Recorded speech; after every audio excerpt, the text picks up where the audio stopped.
Last class में हम लोगों ने पढ़ा था कि इलेक्ट्रिसिटी के अंदर इलेक्ट्रिक करंट क्या होता है, चार्ज क्या होता है, और उसकी हमने डेफिनेशन पढ़ी थी कि किस तरह से उसको हम डिफाइन करते हैं। आज हम उससे थोड़ा सा आगे पढ़ेंगे।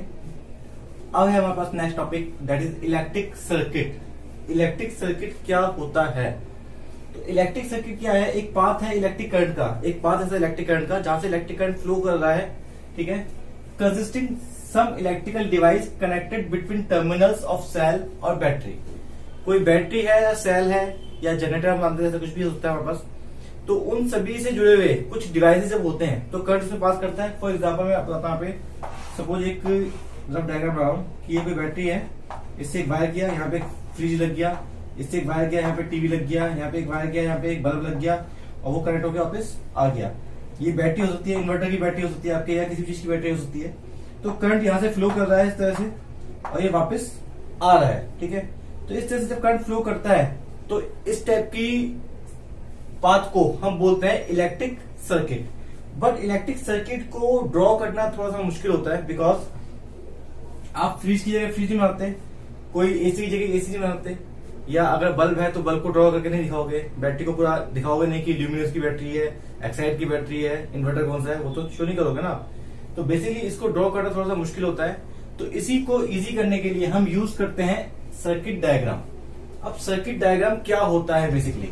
तो सर्किट डायग्राम क्या है? Symbolic representation of an electric circuit. किसी इलेक्ट्रिक सर्किट का सिंबॉलिक रिप्रेजेंटेशन, सिंबॉलिक यानी कि सिंबल्स की फॉर्म में किसी इलेक्ट्रिकल सर्किट को जब हम शो करते हैं तो वो क्या कहलाता है? हमारा सर्किट डायग्राम। किस तरह से देखिए बताता हूं आपको मैं।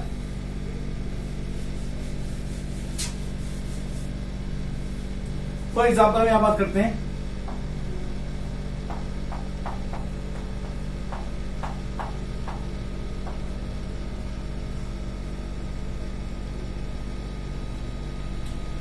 एक डायग्राम दिया मैंने आपको,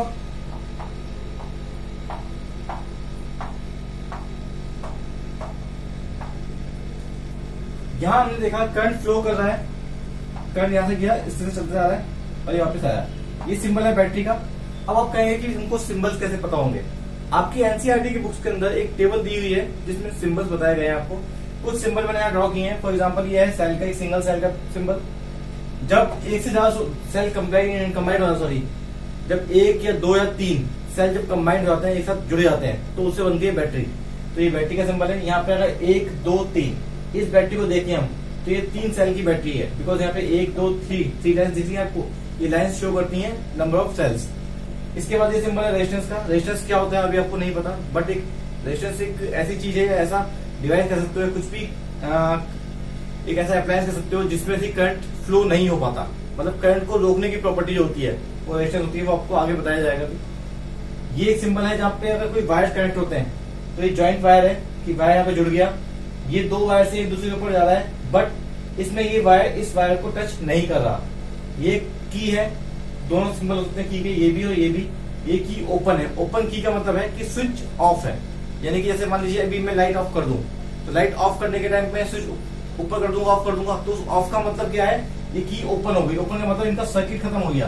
जब ये सर्किट खत्म हो गया, जब वायर का कनेक्शन खत्म हो जाएगा तो स्विच ऑफ हो जाएगा, दैट मीन्स करंट आना बंद हो जाएगा, लाइट ऑफ हो जाएगी। यहाँ पे इस डॉट का मतलब है वाइट ये जुड़ी हुई है, इसका मतलब क्या होता है कि स्विच ऑन हो गया, अब सर्किट पूरा हो जाएगा। तो की क्लोज का मतलब होता है स्विच ऑन हो जाना, की ओपन का मतलब है स्विच ऑफ हो जाना। ये एक बल्ब का सिंबल है, ठीक है। कोई भी बल्ब जो आपका इलेक्ट्रिक बल्ब होता है, सीएफएल नहीं बोलना है, एलईडी बल्ब हो सकता है, कुछ भी होता है, लेकिन एक बल्ब का सिंबल है कॉमन लैंग्वेज में। तो यहाँ पर जब हम सिंबल्स की फॉर्म में इसको शो करते हैं तो एक सर्किट डायग्राम बन गया सिंपल सा। यहाँ से करंट गया, बल्ब में गया है, रेजिस्टेंस लगा हुआ है, यहाँ से आया, यहाँ की ऑन है, की ऑन है तो करंट फ्लो कर रहा है, की ऑफ हो गई तो करंट फ्लो करना बंद हो जाएगा, ठीक है। तो इस तरह से सर्किट डायग्राम को शो कर सकते हैं बाय सिंबल्स। अब हम बात करते हैं यहाँ पे एक बहुत मेन टॉपिक है, और ये मेन टॉपिक जो है आपका काफी ज्यादा इंपॉर्टेंट है, बिकॉज इसी के ऊपर बेस्ड है आगे का टॉपिक ओम्स लॉ। तो इसको आपको समझना बहुत जरूरी है। That is called electric potential. Electric potential क्या होता है? इलेक्ट्रिक पोटेंशियल आपने सुना होगा, नॉर्मली इतने वोल्ट करंट आ गया, इतने वोल्ट आया, वोल्टेज बढ़ गई, वोल्टेज घट गई घरों के अंदर, ठीक है। आप वोल्टेज स्टेबलाइजर यूज करते हैं कि वोल्टेज कभी फ्लैक्चुएट आती है तो वोल्टेज कम ज्यादा करने के लिए यूज करते हैं। तो वोल्टेज जो होती है वो वोल्ट जो हम देते हैं कि 220 वोल्ट, तो 440 वोल्ट, ये वोल्ट या वोल्टेज होता क्या है? तो तो बेसिकली यही होता है वो इलेक्ट्रिक पोटेंशियल। इलेक्ट्रिक पोटेंशियल क्या होता है, इसको अगर हम डिफाइन करें साइंटिफिकली तो हम कह सकते हैं कि it is the work done to carry 1 unit charge from infinity to a point. अगर किसी एक पॉइंट पर, सपोज ये एक पॉइंट है, ये पॉइंट मान लिया मैंने ए, और यहां पर कोई बहुत दूर एक दूसरा पॉइंट है इन्फिनिटी। इन्फिनिटी आप समझते हो, जिसको हम काउंट नहीं कर सकते। यहां से अगर कोई एक यूनिट चार्ज है, एक यूनिट चार्ज का मतलब 1 कूलम हो सकता है वो, इसको यहां तक लाया गया।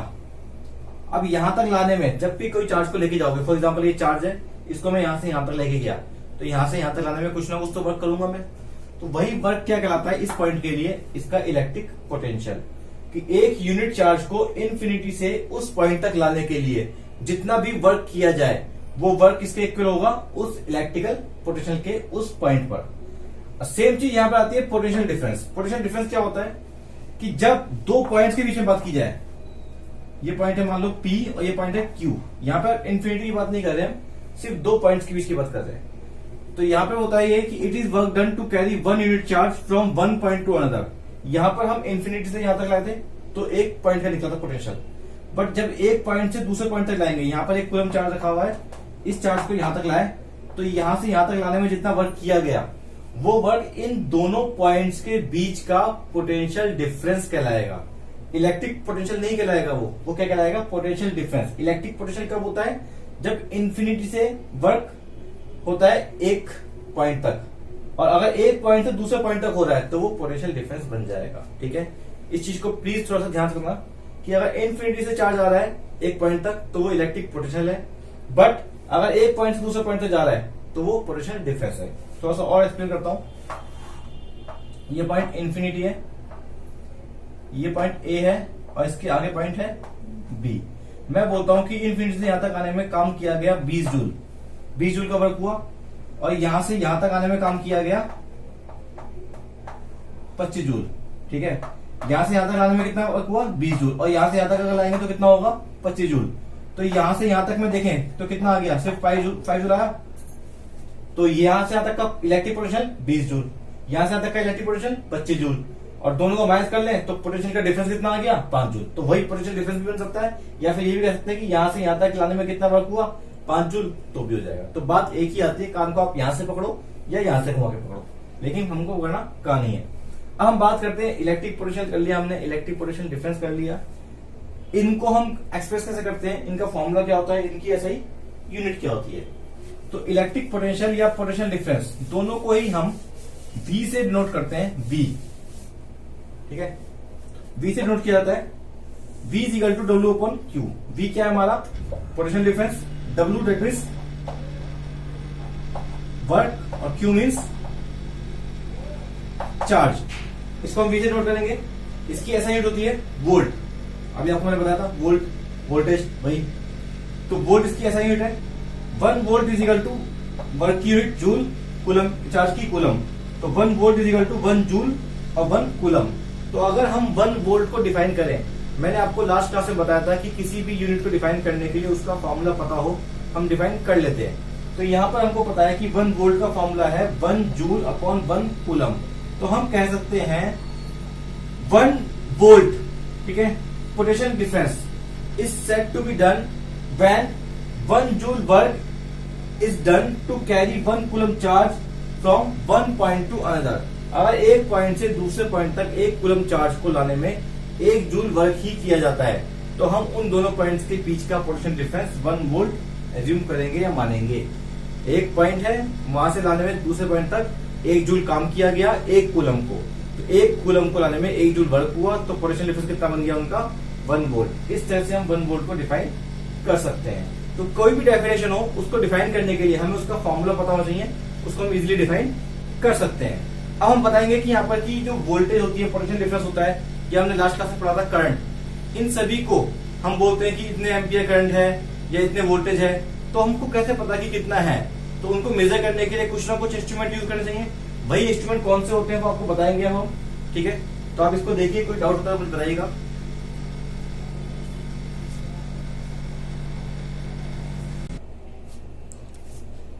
सो स्टूडेंट्स, हम देखते हैं यहाँ पर कि कौन से इंस्ट्रूमेंट हम यूज करते हैं इलेक्ट्रिक करंट को या पोटेंशियल डिफरेंस को मेजर करने के लिए। तो पहला इंस्ट्रूमेंट है यहाँ पर एमीटर। एमीटर जो होता है वो इलेक्ट्रिक करंट को मेजर करने के लिए यूज किया जाता है। फॉर एग्जांपल हम बोलते हैं घरों में सप्लाई आती है 5 एम्पियर की, 15 एम्पियर की, तो इस इंस्ट्रूमेंट से हम इसको यूज करके करंट को मेजर कर सकते हैं। सेकेंड इंस्ट्रूमेंट है गैल्वेनोमीटर। गैल्वेनोमीटर भी मेजर करता है करंट को। आप बोलेंगे जब दोनों करंट को मेजर करते हैं दोनों में डिफरेंस क्या है, तो दोनों में डिफरेंस ये है कि गैल्वेनोमीटर जो होता है करंट के साथ साथ इट आल्सो फाइंड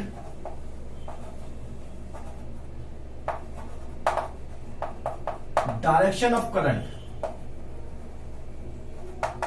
ये करंट की डायरेक्शन भी बताता है हमको। फॉर एग्जांपल ये गैल्वेनोमीटर की मेजरमेंट की सुई है, ठीक है।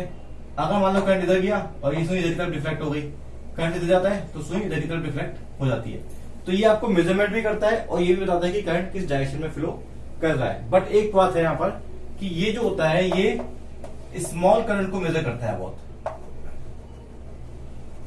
लार्ज करंट को मेजर नहीं कर सकता, स्मॉल को करता है। स्मॉल जैसे कि आप एक सिंपल छोटा सा पेंसिल सेल जो आप घड़ी में यूज करते हैं, रिमोट में यूज करते हैं, उसके अंदर बहुत छोटा करंट होता है, उसको मेजर कर लेगा, उसकी डायरेक्शन बता देगा आपको ये।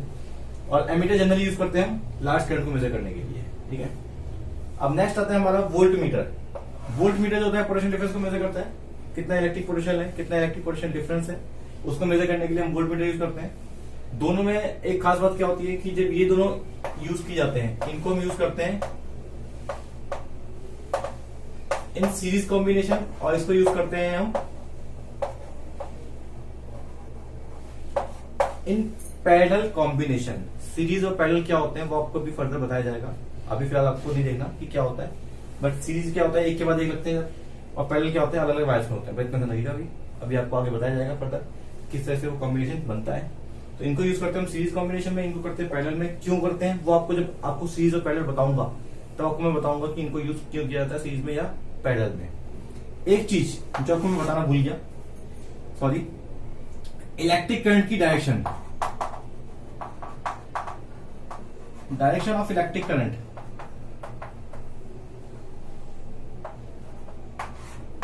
यहां पर हमेशा डायरेक्शन ऑफ इलेक्ट्रिक करंट होती है वो अपोजिट होती है ऑफ डायरेक्शन ऑफ इलेक्ट्रॉन्स।